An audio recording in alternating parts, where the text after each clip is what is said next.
चुनाव आयोग के फैसले को कैसे देखते हैं आप? चुनाव आयोग का फैसला अभी जो बिहार में विधानसभा चुनाव होना है उसके परिप्रेक्ष्य में थोड़ा परेशानी लोगों को देने लायक है और निश्चित रूप से सारे जो वोटर हैं परेशान हो जाएंगे।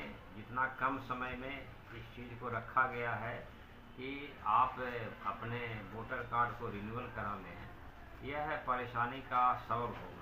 इसीलिए कि समय कम है और लोग भिन्न भिन्न जगह कार्यरत हैं, काम कर रहे हैं, उस हालात में परेशानी का सबब होगा। और सरकार का जो मशीनरी है, जो लोग डिप्यूट किए गए हैं, तो ये लोग सही टाइम पर सही चीज़ कर नहीं पाएंगे, जिसके चलते आम पब्लिक परेशान हो जाएगी। क्या लगता है संभव है 3 महीने में करना? 3 महीने के बाद लोकसभा चुनाव है। सही ढंग से निष्पादित तो नहीं होगा। जैसे खाना पूर्ति की बात होगा तो वही तक केवल संभव है, लेकिन विधिवत जो तरीका होना चाहिए उस तरह से तो संभव नहीं। तो सर उनको करना था लोकसभा में, काहे नहीं किए? अब विधानसभा में करना क्या उचित है? ये सरकार और आयोग ये दोनों का मिली भगत से यह बात संभव होता है। तो यहाँ अगर चुनाव आयोग को ऐसा लगा कि फर्जी वोटर हैं, फर्जी तरह का बात है, या आयोग पर भिन्न भिन्न तरह का लोगों ने शिकायत रखा है, उस परिप्रेक्ष्य में तो अगर फर्जी वोटर के नाम पर तो सर लोकसभा में फर्जी वोटर नहीं दिखा उनको? फर्जी वोटर तो हर समय दिखता है, लेकिन जब तक सरकार का गाइडलाइन नहीं होता है तब तक स्वतंत्र रूप से आयोग इस चीज़ को कर नहीं पाता है। और आयोग के जो भी पदाधिकारी होते हैं, बड़े पदाधिकारी, उनको सब पता होता है, लेकिन कहीं न कहीं सरकार की मंशा, कहीं न कहीं सरकार के लोग इससे जुड़े हुए होते हैं और वहीं से मुद्दा को कन्वर्ट किया जाता है। अच्छा, केंद्र सरकार या बिहार सरकार की बात कर रहे हैं सर आप? हम दोनों सरकार की बात कर रहे हैं, क्योंकि दोनों संयुक्त सरकार है। वहाँ पर यह नहीं है कि बिहार वाले को ऐसा कहा जा रहा है, बिहार वाले ही कर रहे हैं, ऐसा नहीं है, क्योंकि सरकार संयुक्त है।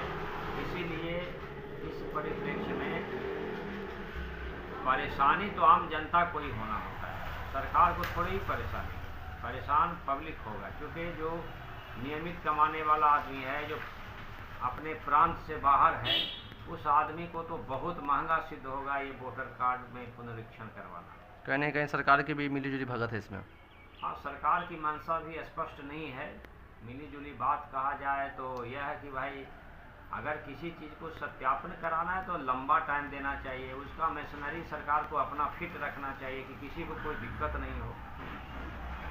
सर ये अमेरिका सब विकसित देश जो बैलेट पेपर से अभी इलेक्शन होता है, तो यहाँ भारत में क्यों नहीं? भारत यहाँ तो इतना विकसित भी नहीं है। हाँ, भारत और अमेरिका दोनों का मेंटलिटी, लोगों के मेंटलिटी में बहुत अंतर है। वह जो विकसित देश है और हम विकासशील देश में गिने जाते हैं, तो यहाँ मामला साक्षर और निरक्षर का है। जो लोग साक्षर हैं कुछ इस बात को भली भांति समझ पाते हैं। यहाँ निरक्षरता की बात है, जिस तरह का परिवेश है उस परिवेश को देखते हुए यहाँ के लोग उस मतदान से वाकिफ़ नहीं हैं।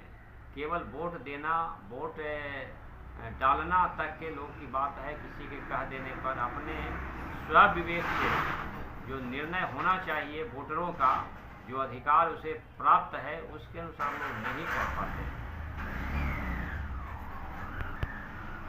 क्या लगता था बिहार में जैसे ईवीएम मशीन से जो होता है, क्या सही होता है इलेक्शन? ये जो मशीन के द्वारा जो वोटिंग हो रहा है, इससे क्या संतुष्ट हैं आप? इस नहीं, यह बात संतोषजनक तब होगा जब सत्यापित सारा चीज़ सामने आए, वोटर को अधिकार रहे कि भाई आपने जिसका वोट दिया है, आप कहीं से भी पता कर सकते हैं कि आपका वोट जिस पार्टी को, जिस प्रत्याशी को दिए हैं उसी के पास गया, उसी को गिरा है तब।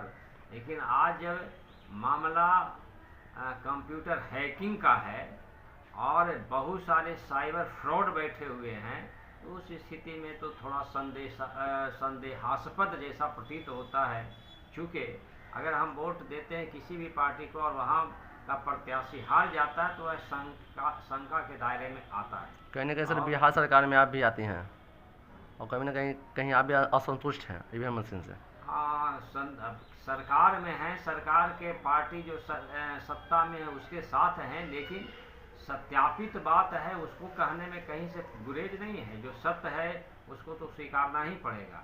ऐसा नहीं है कि जो राजनीतिक दल सत्ता में है दूध के धोए हुए रहते हैं, ऐसी बात नहीं है। जो समस्या पब्लिक का है, हर सरकार बनता है समस्या के पब्लिक के अनुसार देखते हुए, उसके निदानात्मक पहलू को देखते हुए।